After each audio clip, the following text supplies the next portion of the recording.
eu entendi, isso aqui é mais didático, tá? Mas ele serve para eu entender agora de outra forma o mesmo quadro que eu mostrei lá no início, que é o quadro da necessidade de financiamento do setor público por esfera de governos, ou o resultado fiscal dos governos do Brasil inteiro, tá certo?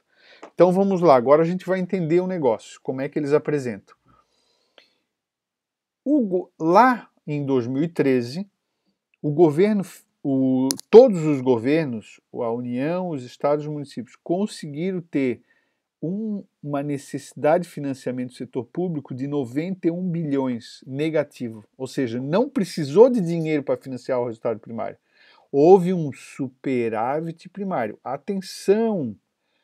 Aqui o resultado está negativo porque o título do quadro é necessidade de financiamento do setor público. Necessitou de dinheiro no resultado primário? Não, sobrou dinheiro. E isto representava 1,77% do PIB. Ok. Então, esse 91 foi suficiente para pagar o juro da dívida? Não, o juro da dívida era 248 bilhões. Pagou só um pouco, não deu nem a metade. Isso significa que a dívida aumentou 157 bilhões, ou seja, 248 bilhões menos 91 dá os 157 bilhões. E a distribuição desse esforço está aqui, ó. Aqui, resultado primário, né? O governo central fez um esforço de 75 bilhões, os governos municipais 13 bilhões e os governos, estaduais 13 e os governos municipais 3,3. Tá certo? Vamos olhar 2014 igual para você fortalecer essa compreensão. Olha só, o resultado primário em 2014 foi de 32 bilhões deficitário. Não conseguiu economizar dinheiro para pagar o juro da dívida, não pagou nada. Então a dívida aumentou não 311 bilhões, que é o valor dos juros nominais, aumentou 311 mais 32, ou seja, aumentou 344 bilhões de reais. A dívida aumentou 344 bilhões de reais. Tudo que o professor falou em termos nominais, em termos de valores absolutos, a gente pode enxergar em termos de relação com o PIB. Ó, aqui ó, houve um esforço de 1,77% do PIB e os juros correspondiam a 4,83% do PIB. Então, a dívida cresceu 3,05%, que é 4,83% menos 1,77%. Aqui em 2014, nós temos uma situação de resultado primário deficitário de 0,6 para 0,59. A dívida era 5,64% do PIB. Então, a dívida, os juros era 5,64. A dívida total, então, aumentou esses 5,64 mais o 0,59. Ou seja, a dívida aumentou em 6,23% do PIB. A dívida acabou aumentando em 2014. Aliás, os anos seguintes também vem aumentando a dívida desde lá. Né? 2014 foi, acho que, o último ano da Dilma, né? Que o resultado era ruim, do pessoal, né? Eu me lembro do Gato Angorá, esqueci o nome daquele cara, o Franco, era um daqueles do governo do Temer que dizia o problema é econômico, o problema é econômico. Exatamente aqui foi aquela fase que se apresentou assim muito ruim nesse aspecto, né? Só para a gente pensar aqui, ó, os municípios continuaram em 2014 oferecendo um resultado primário. Aliás, pessoal, os municípios, existem no Brasil municípios com problemas, sobretudo os municípios grandes, São Paulo, Rio de Janeiro, eu não sei se Porto Alegre, eu não sei a situação. Mas, em geral, os municípios, se for ver Santa Catarina, a maioria dos municípios não tem problema de endividamento público alto, de crescimento da dívida pública. O maior problema sempre é o governo da União, né? Se você olhar o resultado nominal, ó, vamos ver aqui, ó, governo federal 271 bilhões, né? Aqui, o governo estadual, 60 bilhões, né? E governos municipais, 5 bilhões. Né? É muito mais para a União, se a gente fosse olhar os Estados Unidos, né? Os estados são fortes, tanto quanto a União, né?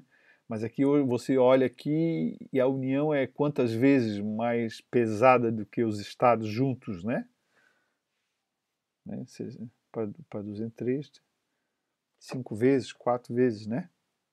Tá, continuando então, nós temos essa outra representação que nos dá uma ideia bem interessante disso que o professor está explicando. Qual é o título do quadro?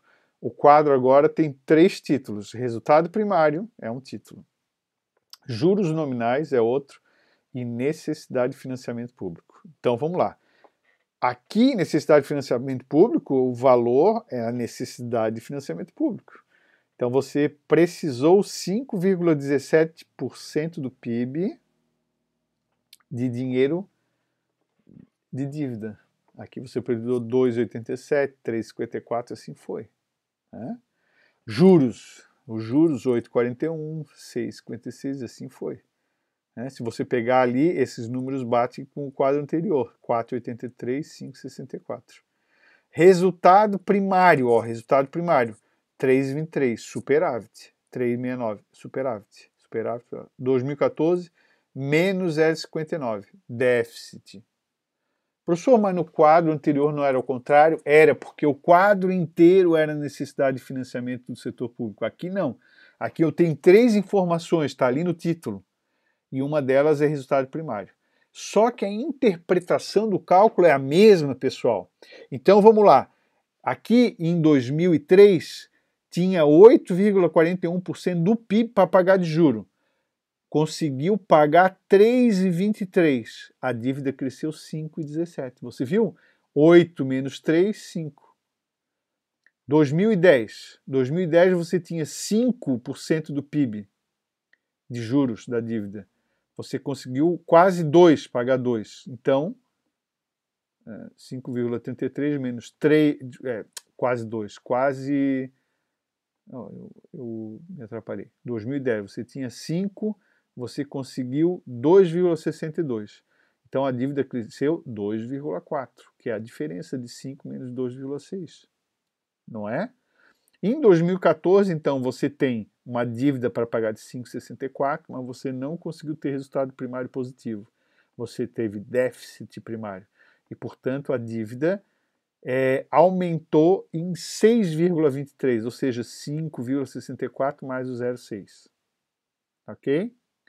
E aqui nós temos a imagem desse quadrinho de cima, o resultado primário do setor público ao longo dos últimos anos até 2014. Agora eu me lembro porque estou usando esses dados um pouco antigos, porque esse mapeamento conjugado foi o último que eu achei assim, tá? Com esse...